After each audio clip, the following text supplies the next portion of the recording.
Hello, Professor. This is Team 13's $300 house project. My role in this project was to be the estimator. I made sure that we had all of our materials in on time by certain milestones, and I wanted to ensure that we were staying under budget and we we're staying as practical as possible with our $300 house project. Our $300 house project is a concept home to provide for the homeless population. We want to create a more affordable home, yet still feel comfortable and still have that nice home feeling inside of it. We wanted to ensure that we can have the most comfort possible. So our main structure of our house, we used pallets. Most of these pallets were donated, so we saved a lot of money there. We knew that this cause was a very good cause, so our goal was to try to get as many items donated as we could and try to gather as many items from the community that we could. We wanted to make sure that we're making smart, economical decisions with every material that we selected. So for our main structure, we selected pallets. These were free. These were actually donated by McShane's Nursery and Landscape Supply, which is very nice of them, which helped save a lot of the cost of our building. We needed 35 of them, so being that these were all donated was very, very nice. Insulation we were able to find through Craigslist for pretty cheap. We were able to find 5 rolls for only $1. We wanted to make sure that we had insulation to ensure that the house stayed warm and cool at proper times during different seasons. We wanted to make sure that we had windows in the house. We didn't want it to feel like a box that was very closed in and dark. Windows really open up the space and allow in a lot of light. You can actually see how much light these windows let in this rendering here. Next, we wanted to make sure for our exterior, we wanted to do something simple, also inexpensive. We were able to get some exterior sheathing donated, and we decided why not use the exterior sheathing, the siding, for the roof as well. We can do it for both, and we were able to get those donated here through this air conditioning company who fabricates their own ducts. So they're able to fabricate or even just donate some of their corrugated sheeting. We decided to include a 5-gallon water jug, which if you look in the interior rendering again, right here, that's the little jug right there. Plumbing was not one of the requirements for this project, but we wanted to ensure that they always just had some water to drink. I know when I lay down or when I'm in my room, I always just want water. So I knew that was an important aspect that we needed to include. Also, electricity was an important aspect.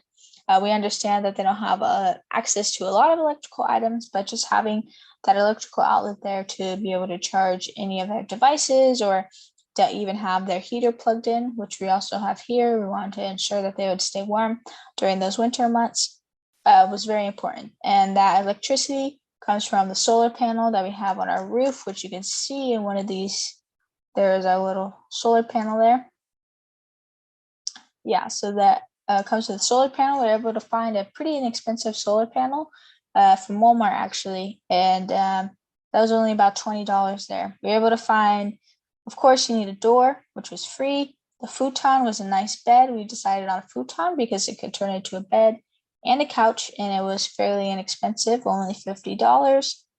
And then we decided with a deadbolt for safety, again, inexpensive. Majority of these items we found on Craigslist or Lowe's. And then we had some Tyvek paper to add some extra waterproofing. We found some interior PVC panels just to cover up that insulation and those studs, and then we painted that just so it wasn't so cookie cutter and white inside.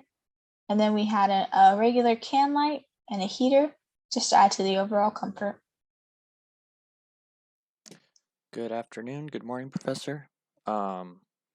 My name is Juan Villasenor. My teammates are Mira and Tomas Mata.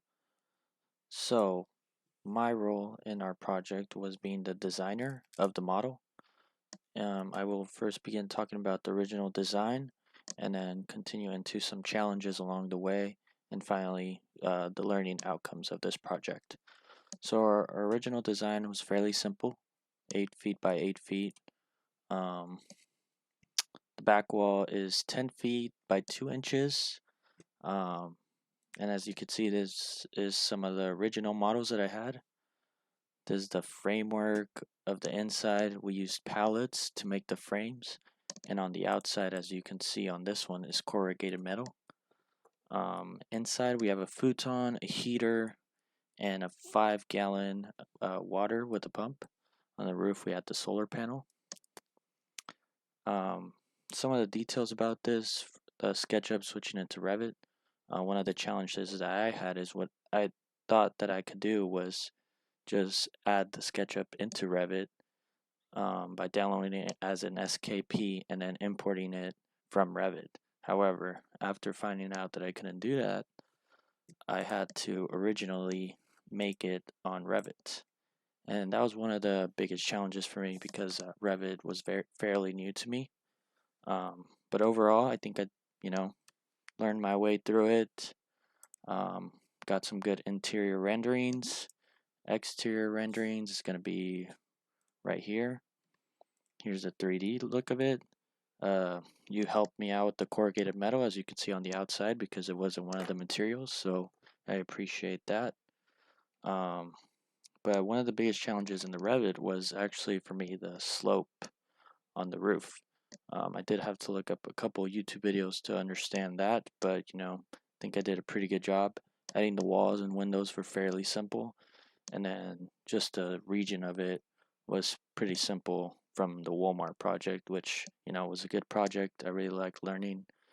Um, but yeah, I think I did pretty good on the model. Thanks to the team that I had, everybody contributed. We had milestones every week. Our captain, was on us, and everybody just did what they were supposed to do, which is good. Communication was there. Everybody meeting deadlines was there. So I was very happy with this project.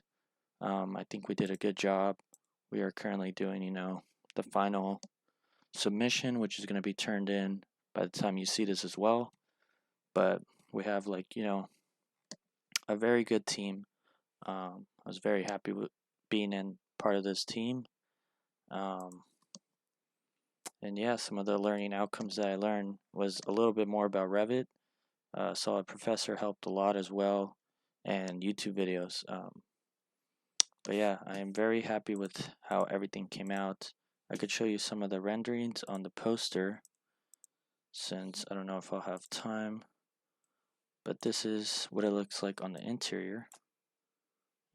Ceiling, 2 windows, the futon, and the exterior. Try to make it, look as realistic as possible. Fairly simple, shed-like house with water, heater, and energy.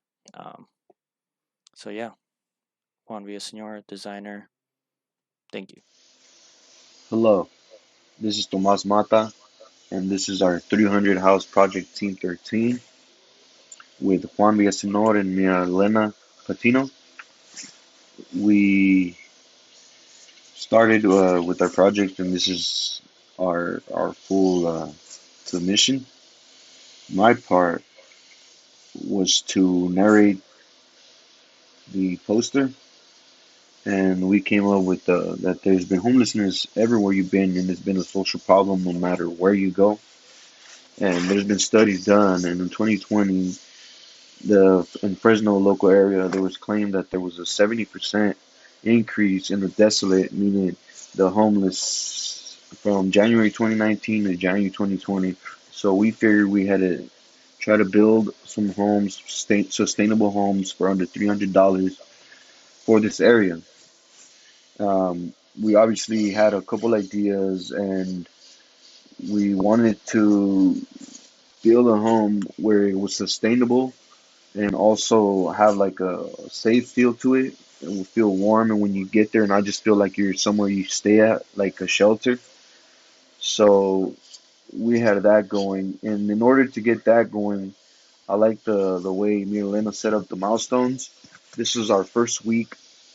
This is our first sketch where we were starting to see what we wanted to get and look towards the end. We had a couple of things donated, free pallets and things like that from people we used to work with. Week 2, the captain was Mira, and she created the cost estimate. the floor plans and things like that. Our project started looking more like a home as Juan made it look even better right there with the 3D model. And as we went on week 3, he was the captain. He created 3 more models that made it look more like a home and gave us options to see where we wanted to head towards.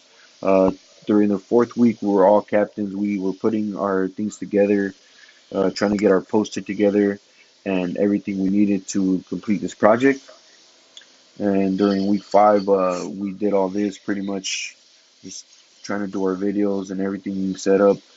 So our narrations for this project was pretty much like this. So during week 1, this is our first concept. We showed a simple home, which would later develop into something better when we started moving from SketchUp. Our week 2 model here was screenshots of a 3D model, our first concept. It started looking like a home and it started looking even better. During our 3rd week, we started seeing upgrades. Obviously, we wanted to use the palettes there. Um, but our home started to look better once the 3D model was up. This was actually through Revit, and we could see the interior and the renderings. We used our windows so we could get open lighting, try to save some energy. Um, Also, our poster we gave thanks to the people who donated things. Big shout out to B&B Heating and Air, McShane's Landscape Supply, and TMV Masonry Incorporated. All these donated items helped us give fruition to our project. This is everything we did and have towards the end of our project. We gave our reflections about how we worked with each other and how everything came out during the weeks, how we used a lot of items to make it look like a home.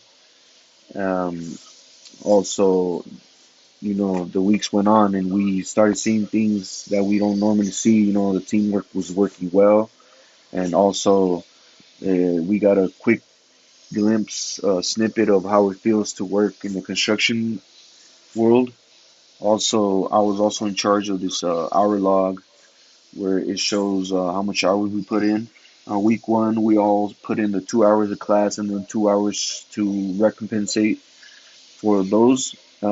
Week 2, you can see Juan. In week 3, he worked on the project, so it was a little longer. He had more hours to put in. Obviously, it says 18 hours towards the end, but I feel like we put in more.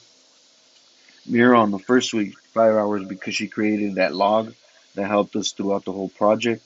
And me on week 2, I put in more hours when I went home and try to get those items donated. Also, it was a big help for Mira. She got a lot of items donated as well. And throughout, I feel like it was overall a good project and we did well. We worked together well. We were able to get all these items together in a timely ordered fashion with a lot of obviously statements saying that we could have the items from the places we worked at or places we know, and it was a big help. It was fun actually. The project was fun. Week in week out, we had everything well.